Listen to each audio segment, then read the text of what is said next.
Hello मेरे प्यारे students, मैं संदीप कुमार आप सभी लोगों का संदीप सर क्लास में बहुत बहुत स्वागत है। जैसा कि आपको मैंने प्रॉमिस करा था कि मैं CUT का जो इकोनॉमिक्स डोमेन है उसके बारे में वीडियोस बनाऊंगा। पार्ट 1 ऑलरेडी अपलोडेड हो चुकी है गवर्नमेंट बजट। जो भी चैनल पर नए हैं पहले पार्ट 1 देख लें, उसके बाद पार्ट 2 देखेंगे। आज ये टॉपिक खत्म हो जाएगा, ठीक है। चलो स्टार्ट करते हैं। सबसे पहले चीज़ समझना, लास्ट क्लास में मैंने revenue receipt, capital receipt, revenue expenditure, capital expenditure समझा दिया था। आज जो इसका सेकंड पार्ट है हम सबसे पहले समझेंगे डेफिसिट क्या होता है। वर्ड क्या है? डेफिसिट। देखो एक चीज समझना, डेफिसिट क्या होता है? घाटा कहलाता है हिंदी में। तो जब आपका खर्चे एक्सपेंडिचर ज़्यादा हो जाए और आपकी रेवेन्यू कम हो जाए तो उसको हम कहते हैं घाटा। क्या कहते हैं? घाटा। अब बजट डेफिसिट आपके पेपर में है कि गवर्नमेंट बजट डेफिसिट क्या है, तो इसको देखो ध्यान रखना। डेफिसिट तीन तरीके का हो सकता है। देखो बजटरी डेफिसिट पूछता है तो आप कह सकते हैं budget deficit total expenditure minus total receipt, इसी को हम कहते हैं बजटरी। अब पॉइंट बता, बजटरी डेफिसिट में आपको पेपर में तीन चीज पढ़ने को मिलेगी। एक है रेवेन्यू डेफिसिट, एक है आपका रेवेन्यू डेफिसिट। जो डेफिसिट होता है उसको हम तीन पार्ट में करते हैं। एक है आपका रेवेन्यू डेफिसिट, एक है आपका फिस्कल डेफिसिट और एक आपका है प्राइमरी डेफिसिट। अब एक एक करके समझते हैं। देखो जो रेवेन्यू डेफिसिट है, रटना कोई चीज भी नहीं है, समझ के चलना है। डेफिसिट सर अभी आपने बताया घाटा, तो आपको एक ही बताओ, पहले आप समझे ऐसे। डेफिसिट अभी मैंने बताया क्या? Expenditure minus revenue. अब आपको पूछा क्या है? रेवेन्यू डेफिसिट, तो आप इसका आगे बस वर्ड लगा लो, रेवेन्यू एक्सपेंडिचर और रेवेन्यू रिसिप्ट। यहाँ पे रेवेन्यू रिसिप्ट, तो जो इसके पीछे जो डिफरेंस आएगा वो आपको क्या कहलाएगा? डेफिसिट कहलाएगा। क्या कहलाएगा? डेफिसिट कहलाएगा। अब एक चीज ध्यान रखना, अगर रेवेन्यू डेफिसिट हो गया तो क्या क्या प्रॉब्लम आ सकती है भाई। जो गवर्नमेंट के रेगुलर नेचर के खर्चे हैं वो बियर नहीं कर पाएगी। जैसे एग्जांपल, गवर्नमेंट एम्प्लॉय को सैलरी देना है, ठीक है, या हम कह सकते हैं सर किसी को भी, मतलब ये देखो एक चीज ध्यान रखना, आपके जितने भी तरीके के खर्चे हैं जो डेली बेसिस हो रहा है, तो कहीं ना कहीं सरकार उसमें दिक्कतें आनी स्टार्ट हो गई।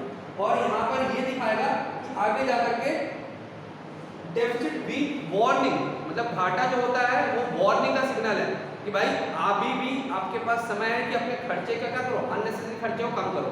जैसे एग्जांपल, कोई सब्सिडी है, पेंशन है, आप देखते हो आए दिन सरकार क्या कर रही है, अब धीरे धीरे बंद कर रही है या कम कर रही है, और वो कहीं ना कहीं मूव ऑन कर रही है किसके तरफ? कैपिटल एक्सपेंडिचर की तरफ। क्यों?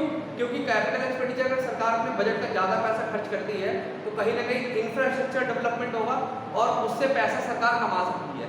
मान लो कोई भी प्रोजेक्ट पे काम हो रहा है, लाइक टोल बन रहा है, पुल बन रहा है या कोई हाईवे बन रहा है, तो उससे क्या पैसा इनकम जनरेट कर सकते हैं। चलो अब आगे देखते हैं, आएगा फिजिकल डेफिसिट। देखो यहाँ पे ये वाला, ये क्या है? ये सब ध्यान रखना। फिजिकल डेफिसिट का क्या है कि आपका टोटल एक्सपेंडिचर, फिजिकल डेफिसिट क्या होगा? टोटल एक्सपेंडिचर माइनस आपका total expenditure minus total receipt.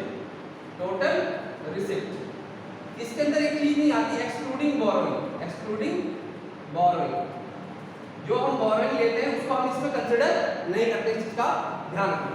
अब टोटल एक्सपेंडिचर में सर दो तरीके एक्सपेंडिचर पता ही है आपको, रेवेन्यू एक्सपेंडिचर और कैपिटल एक्सपेंडिचर। इसी तरीके से रिसिप्ट में भी दो पार्ट होता है, रेवेन्यू रिसिप्ट और कैपिटल रिसिप्ट। लेकिन ध्यान रखना, इस चीज का बहुत ध्यान रखना कि हम इसके अंदर बोरोइंग को इंक्लूड नहीं करते हैं। टोटल रिसिप्ट में बोरोइंग इंक्लूड नहीं करते, यही आपको कराता है फिजिकल डेफिसिट। अब एक चीज समझना, मान लो फिजिकल डेफिसिट बहुत ज्यादा हो जाएगा तो कहीं ना कहीं आप जैसे आप पढ़ते हो वर्ड डेट ट्रैप। अब चाइना किसी कंट्री को लोन देता है, जैसे श्रीलंका को लोन दिया था उसने 4 बार रोड बनाने के लिए। अब कल को उसने लोन की पेमेंट नहीं कर पाया तो चाइना क्या कहता है, भाई देखो आप मेरी लोन की पेमेंट नहीं कर रहे तो ठीक है, आप मेरे से और लोन ले लो और उससे पेमेंट बैक कर दो। उसको बोलते हैं डेट ट्रैप। तो कोई भी कंट्री अगर फिजिकल डेफिसिट में बार बार होती चली जाएगी तो कहीं ना कहीं वो क्या कर सकता है, एप्लीकेशन में क्या हो सकता है, डेट ट्रैप में फंस सकता है। इसके अलावा इन्फ्लेशन बहुत ज़्यादा बढ़ सकता है, ध्यान रखना इन्फ्लेशन आपको पता है कि जनरल प्राइस का लेवल बढ़ जाता है सर। इसके बाद आपका फॉरेन डिपेंडेंसी बहुत ज़्यादा होता है, मतलब दूसरे देशों पे आप निर्भर रहोगे, दूसरे देशों पे आप निर्भर रहोगे। अभी हाल ही में देखो श्रीलंका के हालत बहुत बुरे हो गए हैं, वो किस पे डिपेंडेंट है, दूसरे देशों पे डिपेंडेंट है, या हम कह सकते हैं फॉरेन इंस्टीट्यूशन जैसे वर्ल्ड बैंक IMF से लोन मांग रहा है, अप्रोच कर रहा है। कई बार उसने इंडिया को भी अप्रोच करा कि हमें पैसों की मदद करें, ठीक है। तो ये सब चीज़ें प्रॉब्लम क्रिएट हो सकती है। याद रखना CUT के पेपर में आपको NCERT, जितने भी स्टूडेंट CUT की तैयारी कर रहे हैं, आप हमेशा बेस NCERT को मान के चलना और NCERT के थ्रू गो थ्रू करना। कोई भी लाइन इस चैप्टर में मेरे पढ़ाने के बाद अगर तब उसके बावजूद भी आपको नहीं समझ में आता तो कमेंट बॉक्स में कमेंट करना, मैं वहाँ पे आपको रिप्लाई कर दूँगा, ठीक है। चलो अब आगे चलते हैं। इससे हमारा फ्यूचर ग्रोथ भी हैम्पर होगा अगर फिजिकल डेफिसिट हो, ठीक। चलो अब आगे देखो, इसको ठीक करने के लिए क्या है, सोर्स क्या है भाई, बोरोइंग कर सकते हो आप, ठीक है, ये सारी चीजें।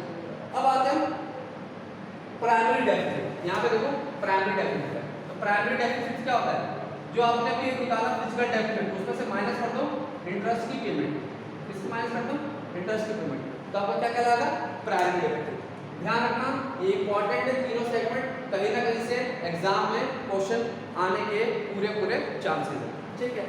सर इस चैप्टर में और कुछ बन सकता है क्या क्वेश्चन, मेनली आपको कुछ नहीं हो सकता है, तो ये ज़्यादा नहीं न्यूमेरिकल पूछ सकता है, ठीक है, दे करके कोई वैल्यू दे देगा आपको कि टोटल एक्सपेंडिचर कितना है, फिजिकल डेफिसिट कितना है, तो बताओ आपका टोटल रिसिप्ट कितना होगा। याद रखना इसके अंदर बोरिंग को नहीं लेते, तो बस आपसे और कुछ नहीं पूछ सकता। हाँ मेरे हिसाब से ये चैप्टर में और कुछ नहीं है, पूरी तरीके से चैप्टर कंप्लीट हो गया और आशा करता हूँ कि आपको ये लेक्चर बहुत अच्छे से समझ में आया होगा। और हम नेक्स्ट पार्ट बहुत जल्दी ही मैक्रो का दूसरे चैप्टर का डालेंगे, होपफुली देखता हूँ मैं, नहीं तो आप कमेंट बॉक्स में कमेंट कर सकते हो कि इस टॉपिक के ऊपर आपको वीडियो चाहिए, नहीं तो मैं टारगेट कर रहा हूँ नेक्स्ट टॉपिक मेरा BOP रहने वाला है, बैलेंस ऑफ पेमेंट। चलो इसी के साथ thank you for watching this video, have a nice day. और हाँ कमेंट बॉक्स में कमेंट करना ना भूलें, अगर आपको वीडियो अच्छे लगे तो जरूर लाइक करें, अच्छी ना लगे तो डिसलाइक जरूर करके जाए, लेकिन साथ में कमेंट करके बताएं आपको क्या इसमें अच्छी नहीं लगी, ठीक है। Thank you for watching this video, nice, take care.